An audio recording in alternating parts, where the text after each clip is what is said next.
Might help if I plugged in my headphones. It's my first day here. Cut me some slack. We're brought to you by our friends over at Kexi. If you're noticing that everything costs more, it's because it does. Well, except for like half of righty internet thinks everything doesn't cost more. Everyone else, though, knows that it does. Shipping especially. Well, why? Because of gas prices. That's why. Well, here's the thing. Right now, Kexi is offering shipping for $1. $1. That's all the shipping will cost you right now. Their cookie of the month for August is the coffee cake cookie. Sweet cinnamon flavor, buttery streusel on top. Why settle for just a slice of that cake when you can have the whole cake in one cookie? Send a box to yourself, to mom, to the office. But take advantage of this today. You get the $1 shipping today at Kexi.com, and then use the code DACE for 15% off. Code DACE for 15% off at Kexi Cookies, which are awesome. KEKSI, KexiCookies.com. Use the promo code DACE for 15% off and get $1 shipping today at Kexi.com. Let's bring in our good friend Bob Vanderplots. Good to see you, brother. How are you? Doing good, but I'm hungry right now. You can't show pictures of a coffee cake cookie, and I'm about ready to order. Those Kexi cookies are pretty incredible. So let's get to what's not incredible right now. All right. That's why I love coming in on Monday mornings. It is Monday after all, so let's go ahead and just get the suckitude out of the way now and embrace it, right? Yeah, right. Carpenters, rainy days and Mondays, and what else? Oh, you mean like the music group? Yeah. Oh, okay. It was like, I've never heard a carpenter singing about rainy days on the job site, but nowadays, who knows? Everybody's gay. So, sorry. Oh, some things just come out. Anyhow, go ahead. Bob, you've lived a little longer than me, but not much. We're not that far apart. A decade. Yeah. But it's a decade where it wasn't like you were paying attention politically from 0 to 10 before I was alive, right? Okay. Yep. And I'm looking, man, and you know I've got this prodigious memory that the good Lord gave me, right? I cannot recall a single election, Bob, we've ever won as the incumbent party where our argument was the economy is better than you think it is.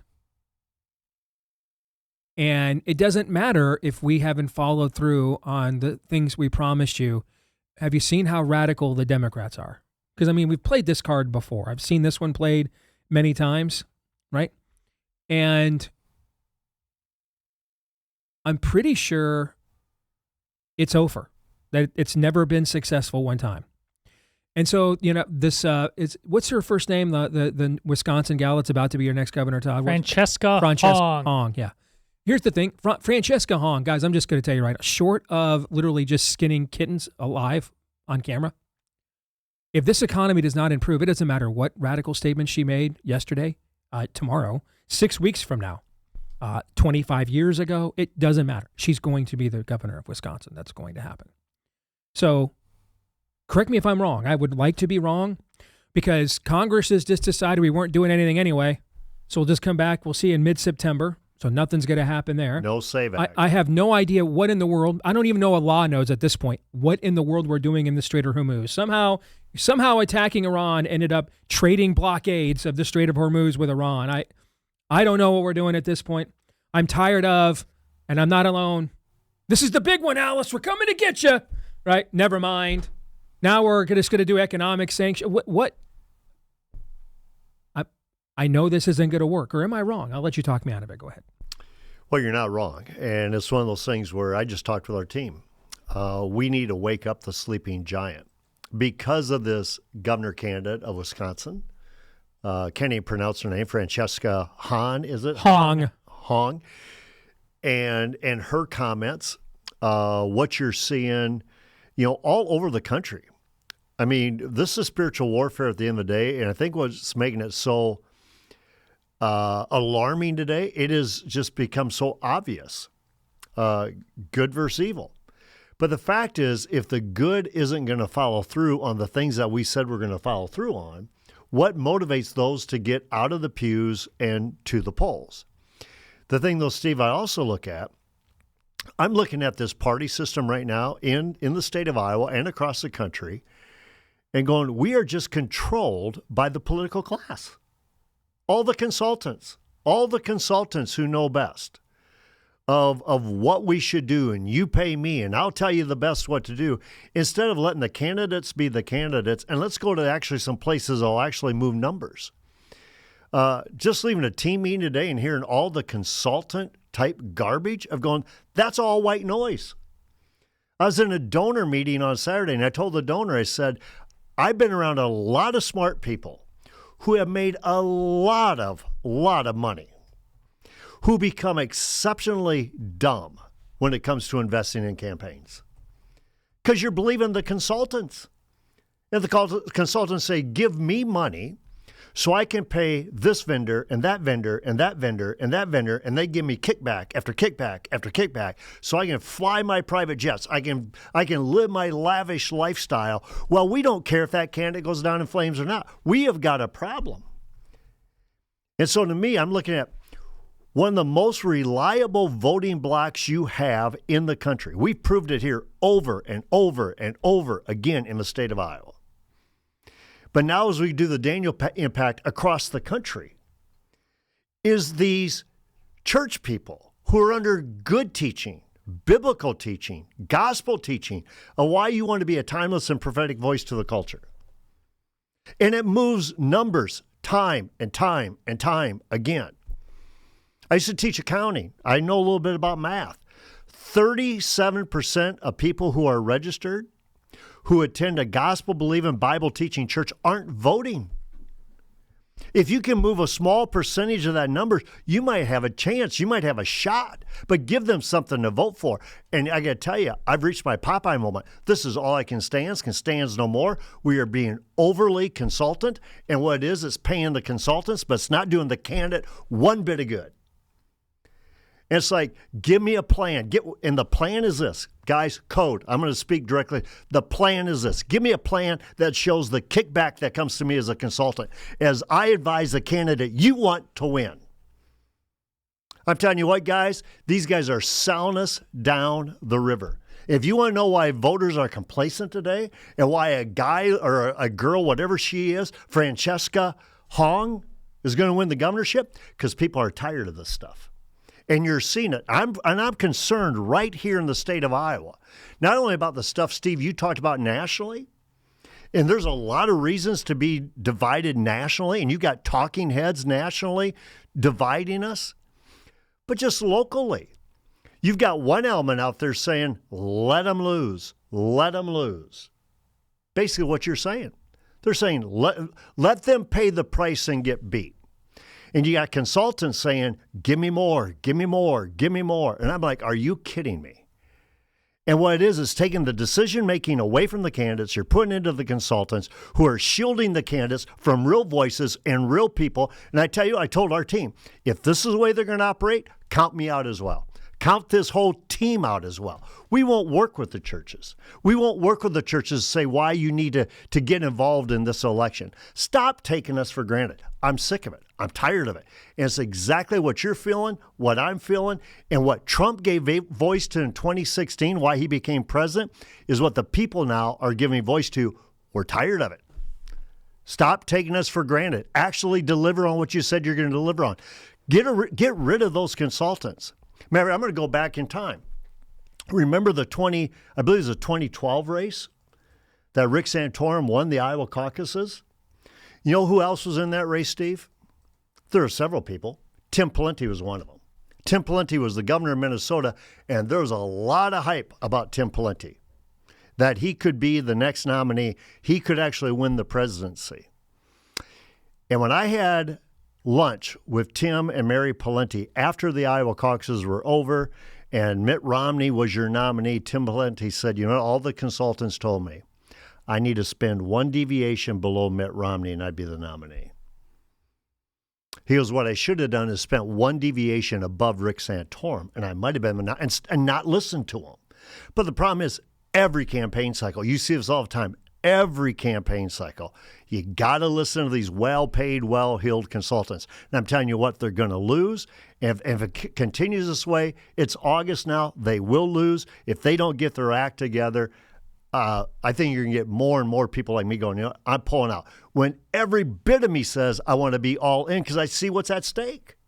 I see what's at stake in Iowa with the governorship. How many gains have we made in 16 years? Under a Governor Kim Reynolds on religious liberty, sanctity of human life, parental rights, school choice, economics, taxation, regulatory all the stuff we made gains on are all at risk. And we got out-of-state consultants controlling people. Let Iowa be Iowa. And let us, if you want Rob Sand, this will give you Rob Sand. If you want Zach Lane, let Zach Lane be Zach Lane. You guys were both at the tea room dinner, right? After the summit.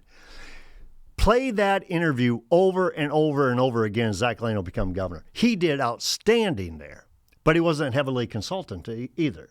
And it's not just Zach Lane. It's all over the place. And that's why people are done with politics, because it does not represent the best of America or the best of your local state.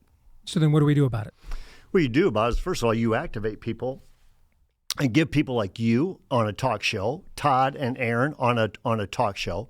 Give me somebody that leads a ministry where the crosshairs is the church, government, and family, and where those crosshairs are, that's where we play. Give us something to be excited about. Give us something to tell the church. You need to get out to vote. You need to be that timeless and prophetic voice to a culture. And if and when you do, all these things will be upheld because God says righteousness exalts a nation. Okay? But sin is a reproach to any people. And so you got to be able to take a stand. But what it is, you have to see, the leadership is in results. I tell our team all the time, raise the resources, execute, share results. And when you share results, you got a chance to raise more resources to do that. If you're in elections, cast a vision, deliver, remind the people how you delivered so they'll embrace your vision for going forward. But right now, it's not that you're just not delivering. It's that your message is all over the board and you're all over the board because you got a myriad of voices spinning in your head. So in other I'm words, ramped up. Just came from a team meeting today, and I'm like, you know what? This thing, and then I knew I was coming to your program, like rainy days and Mondays always get me down. That's the Carpenters. But it was a thing of, are you kidding me? There's a lot at stake here. For those people who think that Francesco Wong is not a threat just to the people of Wisconsin, but a threat to the people all over this country, are you kidding me? They should be rising up like crazy. Why aren't they rising up? It's not just because how bad they are. Give them something to vote for. Give your people something to vote for. So I take it to mean then you don't like our prospects if we continue with, we're sorry we didn't do more of the stuff we promised you we were going to do, but have you seen how radical Democrats are? It sounds like you're not very optimistic about that as a message. There seems to be a growing sentiment of send everybody a message. We're done. And I think what it is, when you see a Fox News poll that has a generic ballot with the Democrats outpacing the Republicans by 11 points, double digits, that should scare, just in a team meeting. Our people you guys know well, laying out our election stuff, they said, you know what? Republicans aren't motivated, Democrats are motivated, and independents were getting crushed. You tell me how that's going to turn out. Your team's not motivated, the other team is motivated, and the people who are, either way, we're getting crushed by them. That's not going to turn out well, guys. I just want to win. That's all I care. I just want to win, and I just know that this feels like, I used this analogy last week when you weren't here. I feel like I'm the guy at home in my man cave watching my favorite team on game day, and we're just running into loaded boxes, and it's like the middle of the third quarter. And we keep thinking 5 guys are going to block 8 or 9, and they can't. Yeah. And you're just sitting in your chair screaming, "Try a play action pass!" Right? And because I want my team to win. The walls are adorned with the logos of my favorite team. I'm wearing the jersey. It's my team. I want them to win. If I didn't want them to win, if I didn't care, if I was indifferent, there'd be no frustration or angst, right? Mm-hmm. The frustration and angst comes from I want to win. And it's very clear we're not doing what will win. And I can just tell you, I know you've been to D.C. quite a few times too. I've been several times this year. I can promise our audience they really do believe and they're going to redistrict their way out of everything. And the problem with that is, meaning with the gerrymandering. Yep. The problem with that is they did about a B- gerrymandering effort. They didn't do as much in the red states that they could have done. They did okay. It's better than it was, typical GOP fashion. It's better than it was, but it's not sufficient to undo still what we're up against, right? But there again, you're playing a game. Give people leadership. People are hungry. They're thirsting for leadership. They're not thirsting for consultants. They are thirsting for leadership. Give them leadership and they'll rally to you. What you're doing with the gerrymandering, sure, go ahead and do it all day. You're just playing a game. You're just playing. How about we actually lead and follow through on the leadership that we promised? That would actually attract some votes, I think. We have to get the president's attention back here at home. I think everything has to start there. I don't know what, I mean, I really don't know what we're doing over there. I don't know what a win looks like. I honestly don't. I don't know what finish the job means. I don't know what cut a deal means. I don't have a clue. I really don't. And and when I hear these, these catchphrases on both sides of this, no one really defines though what that means, right? We've got to get the president's attention on what's going on back The here only thing that has made sense, because he's the best salesman and everything we have. He's the best opportunity we have to win. We have got to get his energies refocused here at home. There's only one thing that makes sense to me when you take a look at that, and I believe you wrote it. I believe he actually even endorsed it. Don't ever attack what you don't intend to kill. And you cannot negotiate with people who hate you, people who lie, people who do disastrous things to their own people. Are you kidding me? They're willing to lie for anything. You have to finish the job. You have to. I mean, forget about the midterms right now, but you need to finish. What does finish the job mean? What does it mean? You tell me what it means. I'm dying to know. What does it mean? Well, I think what it is until you get Iran buckled. I mean, how do we buckle them? What does buckle look like? Well, I think one is you got to cut off their revenue source. The $400 million a day, whatever in oil, cut it off. Well, we could have done that without wasting 5 months on whatever this has been. We could have done that 5 months ago without firing a missile. I think what the people are saying, Steve, come back to the elections, give me one good reason to stay here, and I'll turn right back around.